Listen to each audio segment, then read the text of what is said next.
An anamorphic lens have two focal lengths, one horizontal and one vertical. And that's one of the key attributes that gives them their signature look.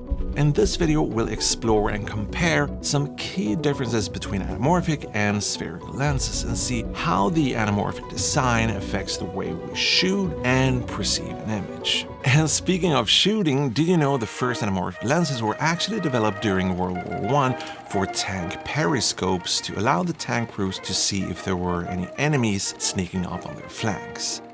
Here's the rig for today's shooting, the Sony A7iv IV.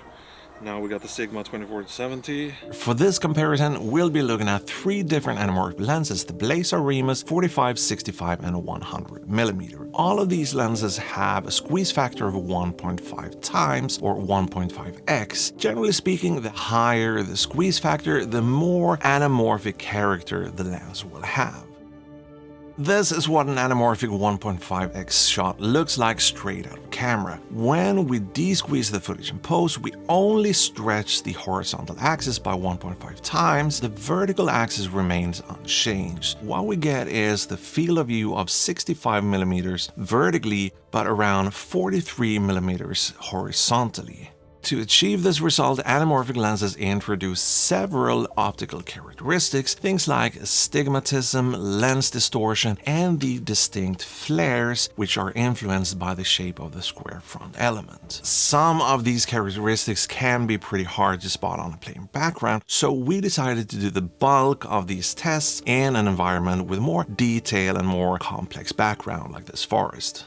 For the modern spherical comparison, we use the Sigma 24-70 f2.8. I don't think this lens requires any further introduction. We also punched into Super 35 to cover 100mm since we didn't have a modern spherical 100mm just for consistency. It's not going to be the exact same like Stalin said, but it's going to get us close enough for what we need in this video. We also use two vintage prime lenses that we'll take a look at later on when it's time to compare bokeh and do a little post magic. Alright, first out is the 45mm anamorphic and our spherical lens set to 45mm. Same framing, same distance to the cameras here and everything, but the anamorphic lens gives us a much wider field of view. Here's a second shot with the spherical lens zoomed out to 30mm. The horizontal field of view is now closer to the anamorphic, but we've also added way more headroom and dead space in our frame.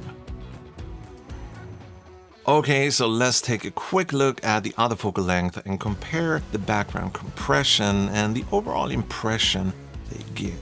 And don't be afraid to share your thoughts in the comments section down below. What do you think about the differences and which one you prefer, spherical or anamorphic, vintage or new, that sort of stuff.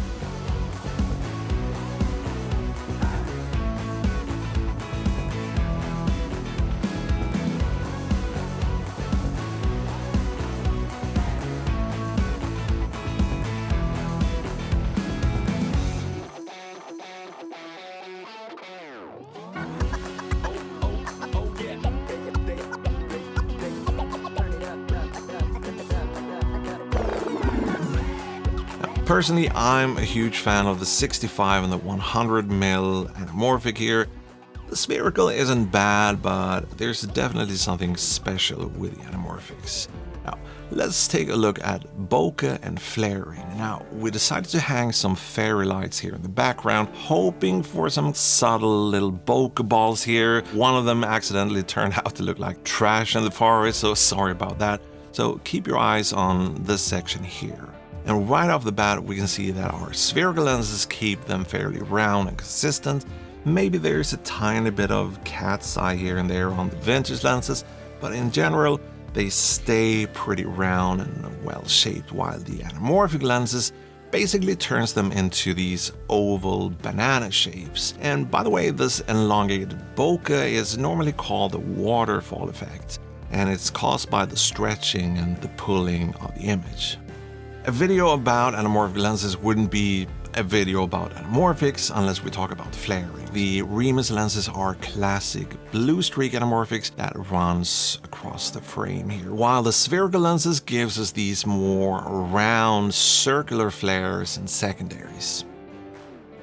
So with all of this kind of fresh in our mind, it's easier to see what actually happens when you add black bars to a spherical image, if that's something you plan to do in post. It's not the bars themselves that makes the shot look cinematic, it's how they reshape the frame into something much wider than tall, composition-wise, and how that kind of affects the shot overall. Here's another quick little sample from an earlier video where we shot on a 12mm. Personally, I think there's way too much negative space in this shot, but if we shave some of that away, the width of the frame suddenly becomes a more interesting feature.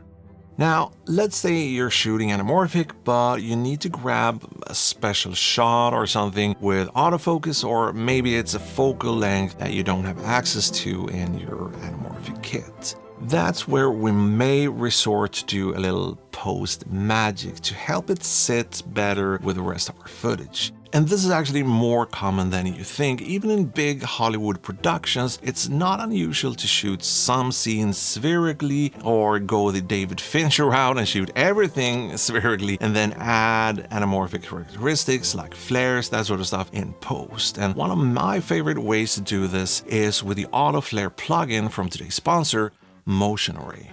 Motion Array got stock music, overlays, and even an AI voiceover engine, but they also have a ton of different assets and plugins to add the missing sauce to our footage. Now, take a look at this. The first thing I want to do is adding just a tiny bit of barrel distortion to kind of match the real anamorphics. Some anamorphics have pincushion distortion, which kind of pulls the subject into the background, while barrel distortion, which is rounder, provides better separation and more of that 3D-like feeling, and it's usually considered more pleasing than pincushion distortion. I will show you both here and let you make up your mind about which one you prefer, pincushion or barrel distortion. Let me know down below in the comment section. Next, we need to adjust the edges of the frame and the aspect ratio and everything, and we do that by either punching in digitally or we can add some crop bars. I think there's some crop bars here on Motion Array that we can use for this. Here they are. So let's drag those on top of the footage, make a few adjustments like so, and starting to look pretty nice, right? And now it's finally time to add my favorite little plugin here. If you look at these folders, all of the MA marked ones here are from the Motion Array hub. So let's go ahead and drag and drop the Auto Flare plugin to our footage. I personally really like the Anamorphic Halo preset, but there's a ton of different ones here. The Anamorphic Enterprise, also a great one, kind of depends on the light source and what kind of footage you're working with and looks. Also a ton of spherical lens flares and other type of flares here, as you can see, but hey, we're making a video about anamorphic lenses here, so let's go with the Anamorphic Halo here. Now we need to do a tiny bit of tweaking here on the threshold before everything is good to go, but now we have this gorgeous flare that kind of tracks with the flashlight. We even have this little secondary going on here. There's probably 1,000 ways to add anamorphic flares to your footage, but according to me, this is by far the simplest and the easiest way to go about this with the Auto Flare plugin. So thank you so much Motion Array for sponsoring this video. If you want to check out their music, the stock footage, the graphics, motion graphics, plugins, or if you want to play around with the AI voiceover engine, use the link below, and they also have a ton of free assets that you can check out and try while you're there. And if you use that link below, you will get a sweet little discount on an annual subscription, so check it out. Now back to our video. Now where should we do this one? Let's just be happy with it, because the framing isn't necessarily the most important thing anyway. The fact that we're here together. Exactly. I actually think it looks good.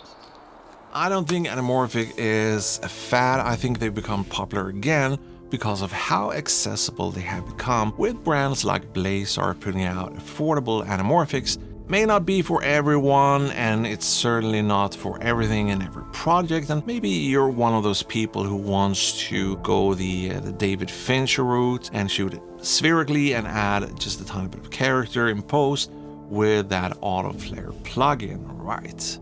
So let me know what you think about this video. If you had fun, let me know what you think about the difference between the anamorphics, the modern spherical and the vintage spherical and all that fun stuff. And I want to thank John for helping out with some BTS and standing in front of the camera. And to you that probably will enjoy this video here, at least according to YouTube. I'll see you in the next one. Bye!